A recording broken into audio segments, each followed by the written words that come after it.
All right.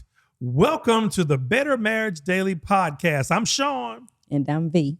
And we are here to give you tips of having a better marriage daily, loving each other in spite of each other, how not to kill each other in the first 6 months of your marriage, or the first 6 years, or the first 16. Who hadn't made it to 26 yet. We're getting there, though. We are close. getting there. We're close. We gonna far surpass that time, that total, Amen. that number. Amen. In Jesus' name. In Jesus' name. Mm-hmm. But anyway, so last time we were here, and we probably need to stop doing that because I don't know if I'm gonna ever remember what we did the last time. But the last time we were here, we ended up talking about money. So I figured today be a good thing to talk about. And again, everything that we're doing, in these first, few months of the podcast, we're broaching the big topics. Yes. And we're talking macro. Now, as we go, of course, we will probably have talked about everything, but we'll be able to go micro as we go on, further in. But man, money. Yes. Whew. Money. Mm-hmm. Let me look up the stat right quick. Tell people how you feel about money, baby, while I look up this stat. How do I feel about money? Mm-hmm. When we got into our marriage, how did you view money, its role, and how you dealt with it? Oh, well, my perspective was, I guess I have to start. I'll start this with how I guess grew up, because the way I grew up and the way that my parents dealt with money, they passed those things down as far as saving money.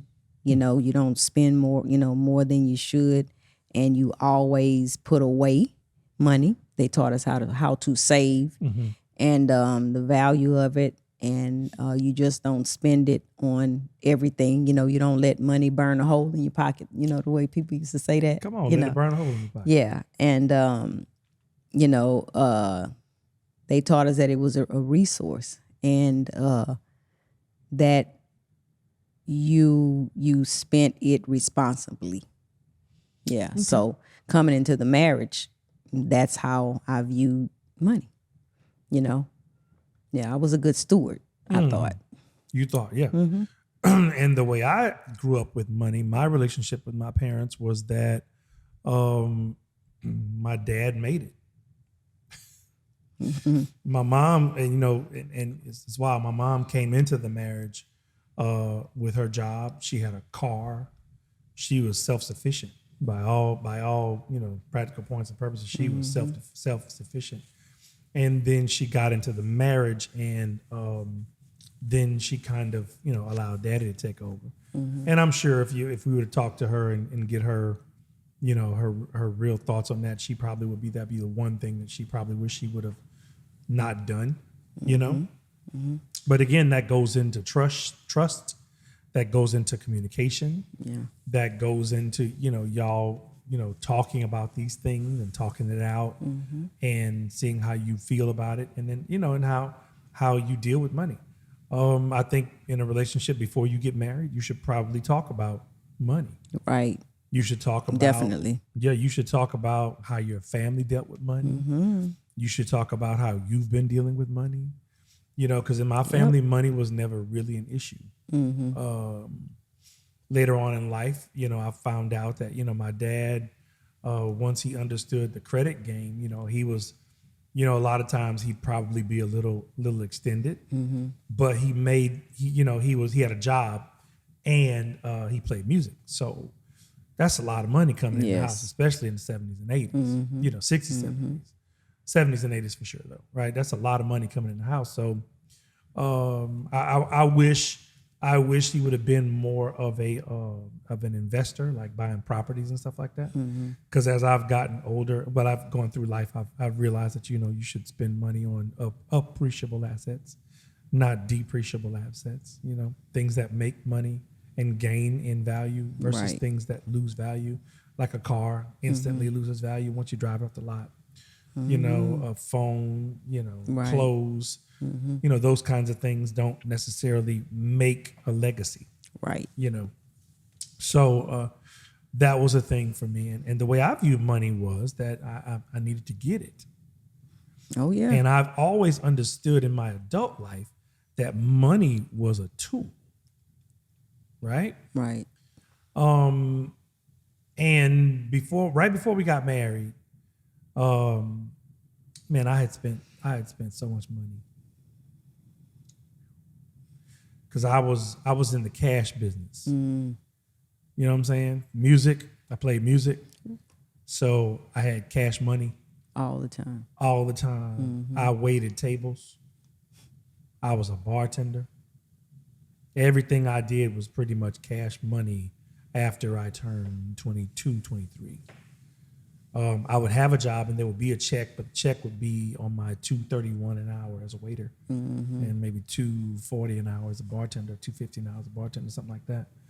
But yeah, it was wild. I was all on cash, and for a while, me and my friends in the restaurant when I was working at TGI Fridays, and me and my boy Don, he's like, man, we don't have a drinking problem, and then we look at each other and buzz out laughing.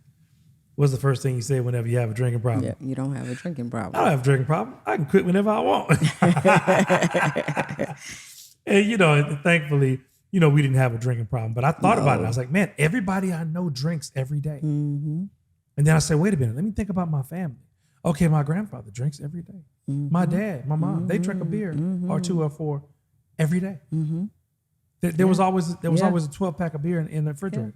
Yeah, so Always. was mine. My family was that way. Oh, and everybody I knew, the working people, every Especially time they got the men. the men especially, when they got off work, they drank a beer. Yeah. Some of them, the heavier drinkers would drink, drink a little. They'd get a pint, get a pint in their pocket, sip that, Yes, do indeed. Boilermakers, sip a pint, drink a beer, Yeah. and every day. And so I'm like, man, are we our parents? So I'm going through. I'm like, man, and we would actually figure. What's so crazy is I would stop and figure this stuff out, and then still turn around and do the same stuff. Like I was like, I'm making about $100 a day, even if I make $50 a day, times 5, it's $250 a week. It's $1,000 a month. And in 1994, 95, that was a lot of money. And not including the gigs. That's just the waiting job. That's just the 5 waiting. days a week. That's Monday through Friday. Matter of fact, that's 3 to 4 hours a day. Not even 8 hours. Not even 8 hours, right? So I'm doing that when I was waiting tables. When I bartended, it was more money. But even at $50, a low of $50 a pop, I was making $1,000 a month on top of the money that I was making playing music, which some weekends would be $1,000. So I mean that money just went through my hands. I didn't have a savings. You know what I'm saying? None of that. And how old were you? 22 till I met you. I mean, you know what I'm saying? I had a car note, I had insurance, and I was living. And then whenever little Sean came along at 24, I was paying for everything for him. Back then in 1994, KinderCare was $400 a month. 1994. 1994. It's $450, so like $425 a month or something like that. Let me ask you this. How old were you when you had your first job? 15. 15. 15, 16. Yeah. McDonald's. I was 15, Thanks, Doug. about to be 16. Thanks, Doug. Appreciate you, brother. Yeah. I was 15, about to be 16. Yeah, I'm one of the McDonald's successes. To the point too, I got the job at 15 and I didn't get paid. Took me 3 months to get a check Why? because of my birthday. They couldn't pay me. So I had to wait. Man, when I got that check, That was a nice check. Then I was 17 then. But when I got that check, man, Oh, that was a beautiful was feeling. hooked. He was hooked. Oh, what? He's like, I'm working now, baby. Man, If I can get a check, I'm yeah. working. Yeah. Yeah. Mm-hmm. I feel you. Well, I was 15, 16, my birthday. Yeah. Yeah. Well, I started getting paid. I started getting, paid musically at 11. Professionally 11. Now I wasn't playing every weekend when I played. He dropped me some change, and then by the time I was 15, I was playing regularly, and then that kind of stopped for a while because I was like, hey man, I was like, I'm doing everything. I'm driving, I'm loading, I'm breaking down, I'm playing the whole gig. Can I get some money? He said, you eat, don't you? I say, Wow. yeah. I said, but you know what? I can eat at home and not do this extra stuff. So then he started to pay you. No. No? Then I quit. Oh, you quit. Okay. Yeah, I said, well, cool. I'll just do the home thing. And then I went to LSU, and then I realized that I missed it. And he, right time, right place. He needed you. Well, I mean, he didn't know he needed me. And He wasn't and even going if to he knew he admit needed that me, he needed you. he wasn't going to admit that he needed me. So, so it's all right. Look, it's all right. I ain't tripping. I reached out. I broke the subject. I said, well, man, look, I'm tired of you, having a bounce between all these drummers, man. Go it on, I'll go it on, knock it out for you. And I started playing, And you didn't save any money. Wow. We were made to save. I know. Yeah, we were made to save. I mean, and I look back on things. I think about it, man. Now y'all gonna trip on this. Walmart, I think it's Walmart and maybe Microsoft. Walmart and Google or Microsoft, whichever one came first. But I had a friend, because we around 90, 91. I had a friend say, hey man, there's these investments. I have to go back and look and see when those things started. But it was like something major, like Walmart and Google, or something like Microsoft or something like that. It wasn't Microsoft, it's probably Google. Definitely Walmart. I don't know what the other one is. But he's like, hey man, maybe might have been Apple. Anyway, he said, man, if you can get $1,500 or $1,000, I'm telling you, you need to get it because you need to get this stock. And I was like, man, $1,000, 15, man, it might as well be 15,000, bro. Now, granted, I could have borrowed $100 from 10 people. Right. I was making money. I could have just saved the money I made. You know what I'm saying? I didn't though. And then when I was like in like 2000 and 2005, I was like, it just kept flashing whenever I had the opportunity. Yeah. To invest in Walmart. Yeah. Early. That stock done split 3 times. Lord have mercy. But anyway, so That's a mosquito. Above your head. Yeah, I didn't have the knowledge of it. I didn't trust it. And I'm like, well, if, and I didn't trust it. And so I didn't. I mean, a lot of money just gone. Oh, I believe you. Just gone. I believe. And so that was my story with money. I always had it, but it would always just kind of siphon out. Then we got together, and when we got together, money was an issue. And the stats say that about 40% of all marriages that end in divorce, financial problems was the reason. So that means out of every 10 marriages, 4 failed because they couldn't deal with money together. Ain't that something? Yeah. So for us, what happened was we had our money separate when we got together. And then we actually talked about it. Yeah, we actually did what we're telling y'all should do. We had a conversation about it. And I said, listen, I believe, and I knew the stats. I was like, money's going to be an issue. And if we have it separate, it's going to be an issue. So we had our money together. We decided collectively that we would put our money together. So our money was together.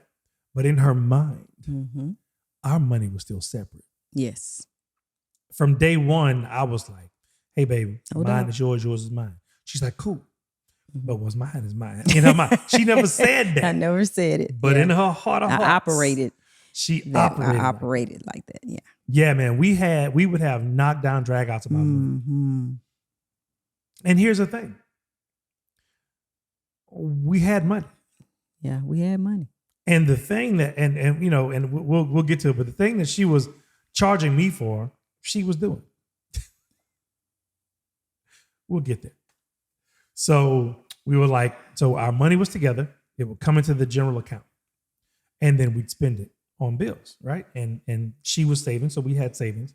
But the way it was going, we could never save a lot. We'd have some savings, but then something would happen. Something. It was always something coming. Now, praise God, we had the money because we were tithers. Yes. We were tithers. And I truly believe, and ain't nothing you can tell me. I can go back and I can show you what we were getting and what we had and how and what happened. And none of that stuff makes sense. None of it makes sense. None of it makes sense, but we were always okay. We were always better than okay. And in that season, you know, my faith was getting stronger. And I used to tell her, I'd say, baby, you do realize that if we got a penny, I know if we got a free penny, we're in abundance. Yeah. I said, you know, if we can buy a penny can, if we can buy one now later, like Chris Rock said, how much for one? I said, you do realize if we can buy one now later, that is more than we Snicker need. bar. I said Snicker bar. I did. I said, if we can buy a Snicker bar, we are in abundance. Right. And she said, I don't want to hear that. Moi, I don't operate like that. Yeah, so there was this big pressure for me because I'm like, I understand that I got you out here. Right. Because again, it's my fault. I'm leading. At that point, we were still fighting for the lead. Yeah, we were. We were still fighting for the lead. Yeah. But you know, it's okay. We were still fighting for the lead, but I was still leading. Right. It was still on me. And we were okay, but we weren't getting over the hump. Right. And our money was together. And the biggest fight we were having at the time was she would just be pissed. You remember why? Because you checked. Yes. I would be upset because the way I got paid, the money from my check would always go in the bank first. And there were bills that had to be paid. So the way his gigs worked is that mine would always be spent. And then we were waiting on his, which we would be okay. No, tell him real time. You're giving him the solution. No, tell him how you felt. I was pissed. Right. I was pissed because and first of all, my mindset was that it was my money I was working for, you know? And so I've never had to share. I've never had to consider anybody at all, you know? So it was kind of like, I'm like, man, this sucks. Like, you know get your shit together, man. You know, I'm like, this sucks. I mean, I know that we're going to be getting money in. No, that ain't how you was operating. What? You're giving a retro thing. You wasn't thinking like that back then. You were like, my check is gone. Yes. And I ain't got no money. Yes. Absolutely. And I was like, baby, you got money. You were like, no, I don't. I spent all my check.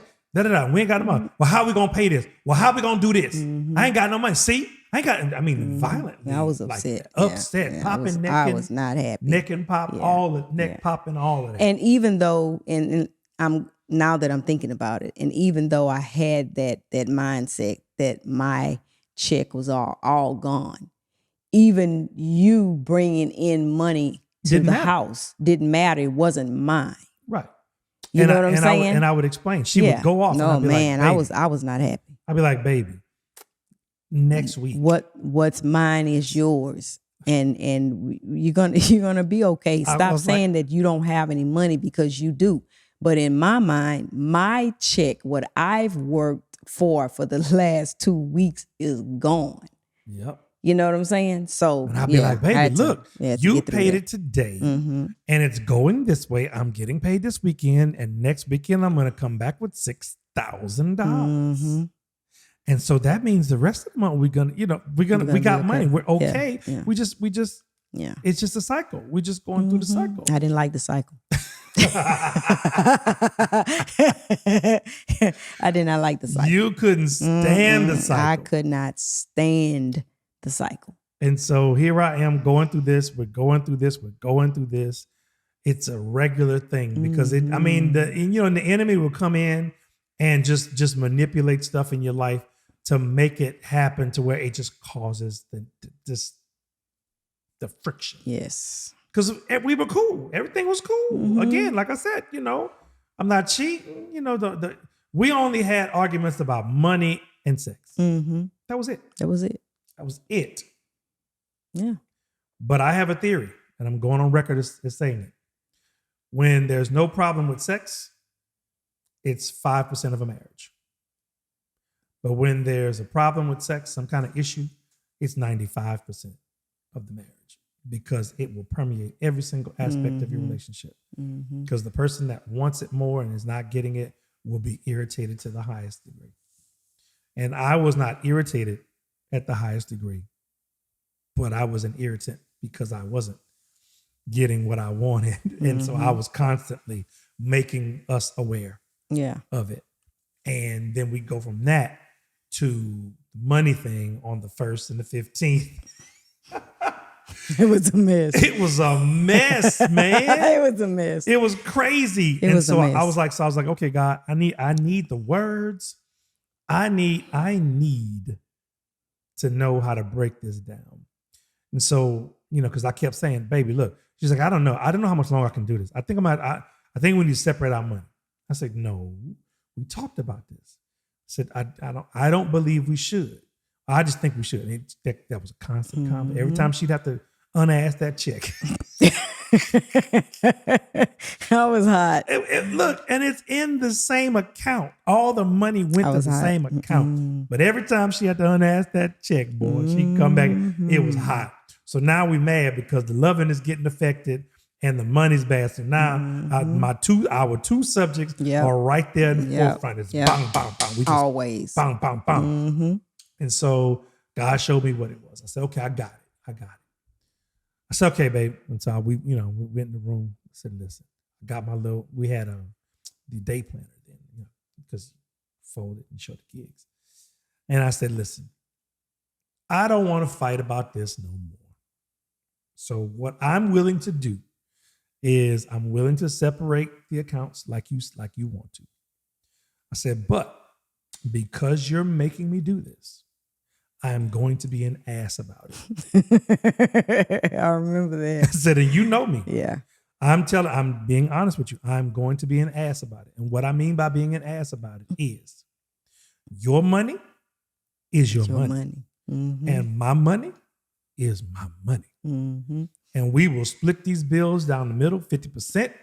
And I can guarantee you that you are not going to get any of my money once the 50% has been exhausted. Yep. I said, once those bills are paid, what you got is what you got.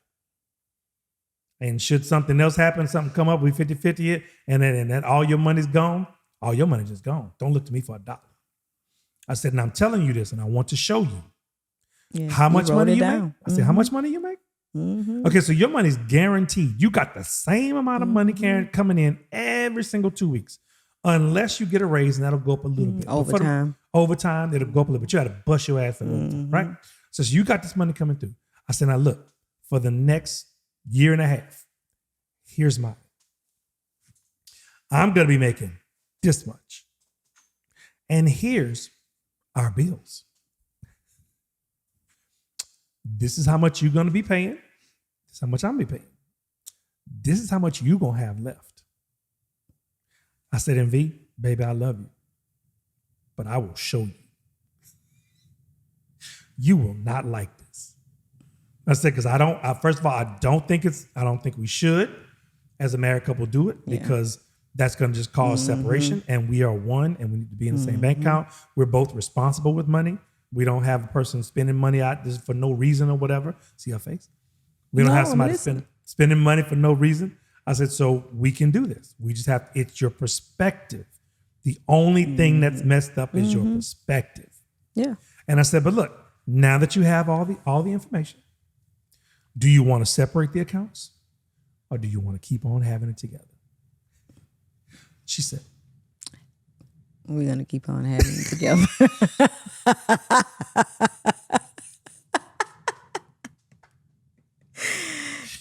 she didn't like it. Seeing it on, what's that? It's flying. Okay. Something flying. The fedora, too long. Seeing it on paper, you know, made a big difference. And I'm like, okay. The lifestyle to which you have become accustomed is about to change. Yeah. All of a sudden I saw the light. It's true. I mean, it's true. I saw the light. It's true. Because I was like, look, I don't understand. I said, I don't have, you take care of all the finance. You pay all the bills. The money goes to you. I get the money, I put it in your hand. It's our money. You want some money. But I be wanting to, and baby, go get the money. You control the bank. Go get the money. You need something, go. You want something, go get it. But it ain't mine. What? And I was cussing bad back then. Yeah, you were. What do you mean it ain't yours? It's ours. You don't have to do it now. It was. See, it's my check. It's my check. Yeah, it was. It was so frustrating for me. It was. I was just like, man, why why do we have to keep having this conversation? And now you mad, and I can't get no loving. See, this got to change. And we'll talk about using sex as a weapon later too. Don't do it. Don't do it. Yeah, Cliff Notes. Don't do it. So we get that together. So now we're on the same page. We're on the same page. Same page. It's our money. She's still hot and pissed whenever her check comes through and it's gone. I can see it. But she ain't. But I didn't talk about it. She didn't talk about it. She's still processing it in her head. Right? But she's still, every time I need to spend money on something, it's a fight. It's a big fight. And then she says, you're spending money and I'm not. You get to spend money and I don't. Yeah. I said, but what are you spending money on? And what am I spending money on? I bought an accordion. Yeah. I bought a computer to record so I wouldn't have to pay for studio time. I bought stuff, I bought stuff that made money, right? Yeah. But she was fighting me because I got to swipe or count that money out. She did not like the fact that I got write a check. Or write a check. She could not stand the fact that I got to do that and she couldn't. And I'm like, I don't know what to tell you, bro. I just don't know what to tell you. So we were going through all of that. And then in 2001, I think it was, 2001. You got married in 2001. That's right. Okay, so it was 2000. When was it that we figured out? We looked at the anyway. At some point, say 4 years into the marriage, we moved over here in 2004. Okay, so 2002. We're just gonna go with 2002. Maybe 2003. 2 because we took 3 to get ready to come in this house. So in 2002, we did the numbers, right? We started tithing. Yes. As a family. We always tithed, but we started paying attention to the tithe. Right? And we always did tithe. I'm sorry, we didn't start. Yeah. We started tithing before we were got intentional married. about it. We were tithing beforehand, but we've been tithing I've been tithing since 2000. Right? Because 1999 I got saved and saved for real. And then started tithing from that day forward. But it wasn't consistent. Then when we got married, it was consistent. Right? Yeah. No matter what happened, we paid our tithes. Right. Right. So we had a guest come to our church and they were talking about the tithe. And what God showed me was that it's not just enough to pay your tithe, to give your tithe, to give the 10th back. But now you got to be a good steward. Yes. Because I'm still here. I'm wondering what's going on. How come that's what it was. We looked at our tithe report and we went, wait a minute. I made 6 figures. You made close to 6 figures. How the hell in October, November, and December are we looking for money? Where is this money going? Yeah. what's I going remember on? that. We couldn't figure it out, right? And so remember I told y'all the caveat? So then we looked at it. And I said, wait a minute. You know what? I paid all the bills. My money, because she was in the my money thing, she was still bringing it up. I said, well, you know what? Let's talk real. My money paid for everything. Can we agree that my money paid for everything? Yes, you did. I said, okay, so if my money paid for everything, that means you pissed away your entire year's salary. And we don't have nothing to show for it. Yeah. Let that be a Selah. I don't even, Let's let that be a can't Selah even figure moment. it out. The money I brought in paid for the house benefit, paid for everything in the house and everything that we did, whether it be go somewhere, eat somewhere, do something, buy, whatever. Her money was her money. And that year, 2002, probably, we'll say 2002, she spent over $60,000 and don't know where it went. Mm-hmm. Yep. Don't know. It was a humbling moment for both of us. Mm-hmm. First of all, that we were making, That good kind of money back then. Yeah, back then. Mm-hmm. And then secondly, that, wow, we pissed away a lot of money, Mm-hmm. Yeah. And so not only do you have to be a good steward with the money, but you have to, not only should you, give your tithes if you believe that way, but if not, be generous, because when you're generous, then it comes back to you. But again, from the Christ-centered place that we're at, we give our tithes, give our tenth, first fruit of all of our labors. And so we gave our tithes. We were faithful with that, faithful, but we weren't good stewards. Mm-hmm. So we'd gone that year, and God showed us in the tithe report, this is what you did. So that's why we weren't ever progressing. Right. Because if he can't trust you with a lot, and again, when I say this, it's all about if you live in the Christ-like way. On you, if you don't live that way, again, that's okay. Mm-hmm. You've got to be responsible with your money. You need to see it. You need to know where it's going. You need to know how much you have, and you need to have a plan for it. Because when you have a plan for it, you can plant the seed and it will grow. Just like in nature, when you plant a seed, that one little seed multiplies into a big plant that has a whole bunch of other little seeds. Yes. It's exponential. Mm-hmm. So her style of living with money was to take the seed and put it away. Yeah. Not work. Put it away. Mm-hmm. Her faith was in having it. Right. And seeing it, Mm-hmm. but not using it. Right. How many fights did we have about that? So many. So many. I'm like, baby, I need this to do this, that, and the other, and I got to do the da-da-da-da-da. And she's like, I don't see it. And I didn't. I didn't see it. No, I didn't. And this was, this was an eternal fight. Yeah. So her thing was to hold it. And, and what does the word say about that? The guy who just buried it in the backyard and didn't multiply. So you can't get any more. No. Right? And then there was me, who I knew what to do with it, and I would use it and use it to grow and get us more money, but I wasn't saving. Mm-hmm. I didn't have a habit of saving. She was doing it for us. You know what I'm saying? So that was cool, but it wasn't on my mind to have a savings and money to do stuff with. So, we go through this thing. So luckily we talk. Luckily we have conversation. So we're always talking about stuff. Well, I'm always talking about stuff. She's always listening sometimes. And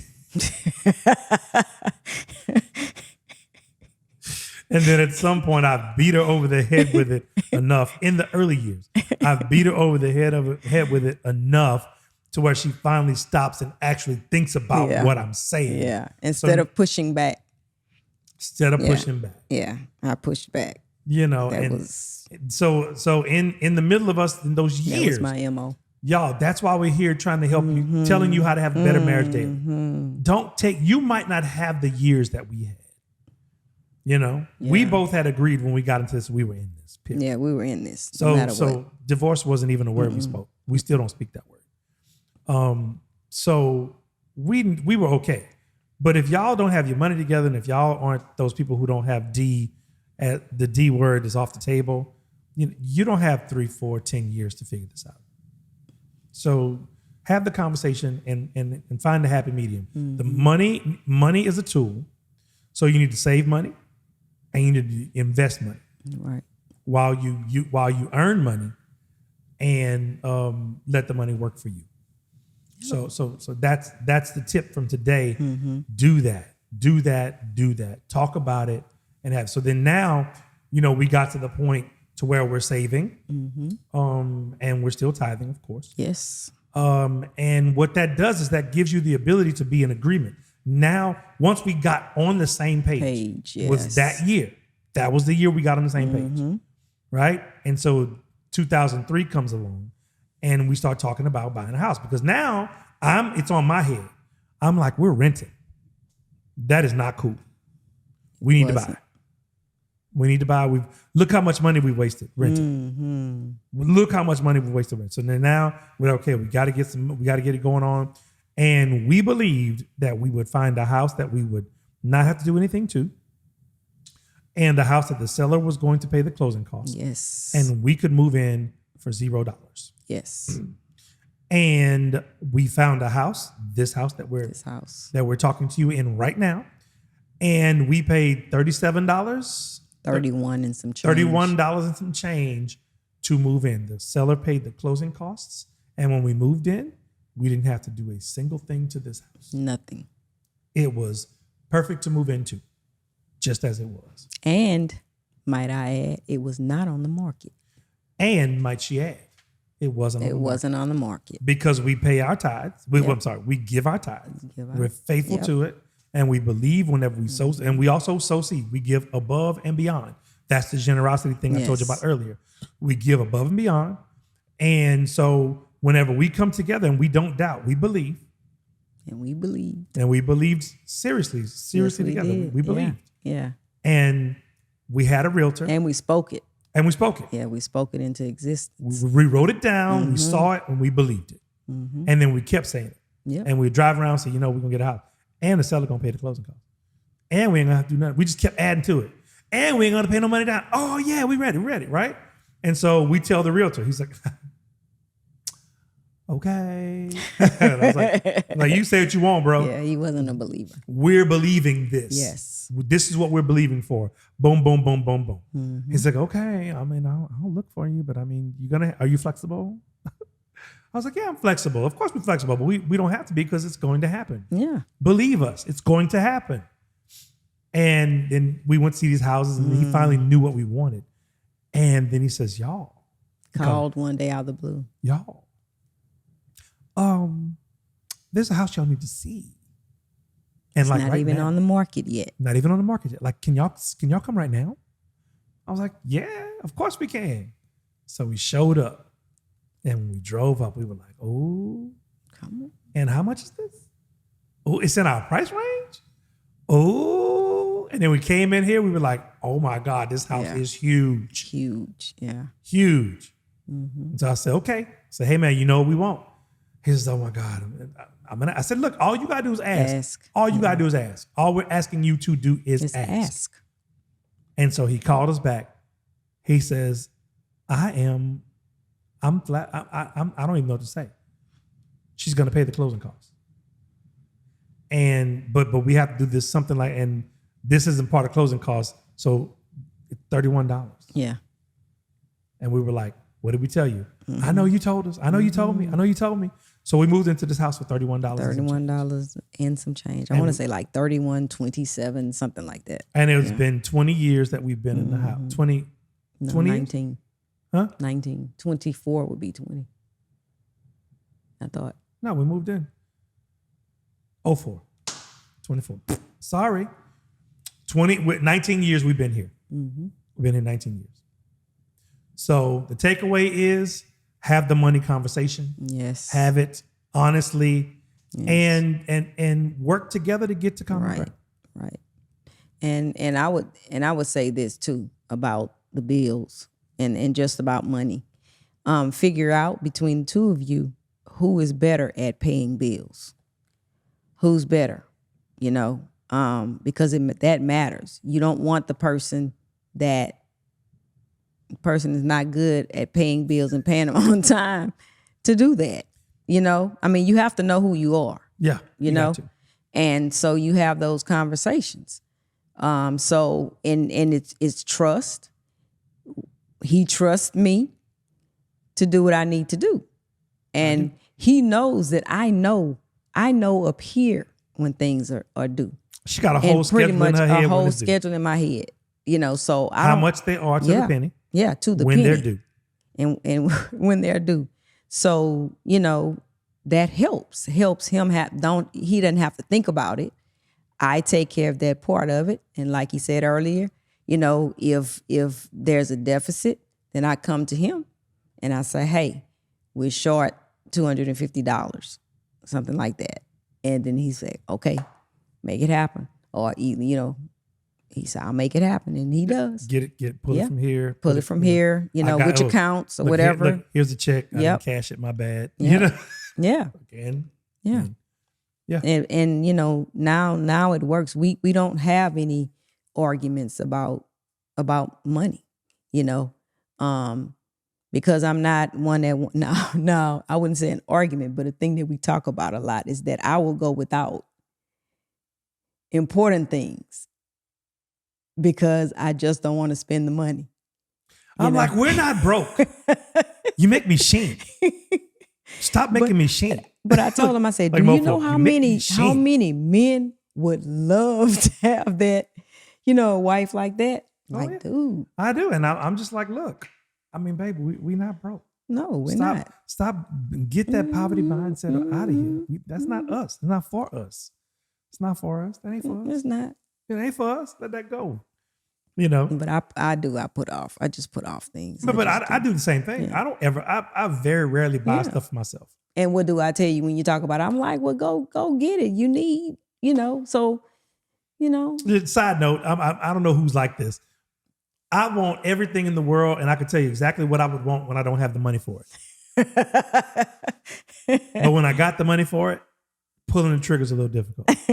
That's true. You know what I'm saying? That's true about you. I can window shop out. Oh, that'd be nice. I love it. And I got the money. Do I really want it? Because I've changed. How important is that? Yes, you have. I'm like, how important is that? Yeah. And just like when I used to go to the casino, when I spend this money is a thing that I've pushed to the back of my head, subconsciously going to pop up and go, oh, I just spent that same amount of money. Dang. Yeah. So it's a growth process. So until next time, we have been the Better Marriage Daily Podcast, where we learn how to love each other in spite of each other. And I'm Sean. And I'm V. So don't forget to like and subscribe. Until next time, we'll see y'all. Peace. Baby, I'm gonna take my time.